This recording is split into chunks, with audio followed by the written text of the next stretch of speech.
প্রিয় দর্শক শোনেন, নোয়াখালীর মানুষ ধর্মপরায়ণ, এটা আমরা সবাই জানি।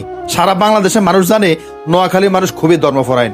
কিন্তু নোয়াখালীর কয়েকটা কুলাঙ্গার, তাদের কারণে আসলে কুমিল্লার সাথে নোয়াখালীর এই লাগালাগিটা, আসলে আর অন্য কিছু না। আপনি হাতের ব্যবহারটি শোনেন। হাতের হলে আরো ভিডিও করছি, ভিডিওগুলো ভাইরাল হয়েছে, আমরা দেখছেন। কিন্তু হাতের ব্যবহারগুলো শোনেন। আমি আসলে নোয়াখালী বিভাগ চাইব, কুমিল্লা বিভাগ চাইব, এটা নিয়ে আমার এত ফ্যাট অফ না। কুমিল্লা বিভাগ ফাইলে ফাইবো, নোয়াখালী ফাইলে ফাইবো, তার ব্যবহারটা গীতা, তার মুখের ভাষাটা গীতা। 2 দিন পরে পরে যখন এসকি মিডিয়া টিপুর ভিউ কমে যায়, শালার পুত শালা লাইভের মধ্যে এমনি এমনি আই কয় কুমিল্লা বিভাগে গেছে। এরা সমুদ্র তোর ঘরের মধ্যে বাতা চাইলে আসেনি, খবর লই সত্যি। আর কিছু হন্যের হুতেরা ওই সৌদি আরব দেখতেছি যাই, ওই যে হেতারে ধরে হালার তলা গেল। আমরা আবুধাবি আলাইন আছি, আয় ওয়েলকাম।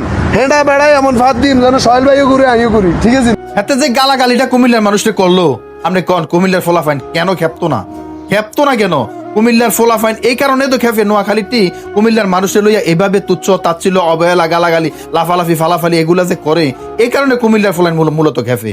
তোর দরকার আছে না তো গালাগালির? আরে যা কিছু হয় তার সমাধানও তো আছে। গালাগালি কি লিগা করস? কেন গালাগালি করবি? তোরে এবার কি করন তোরে ক।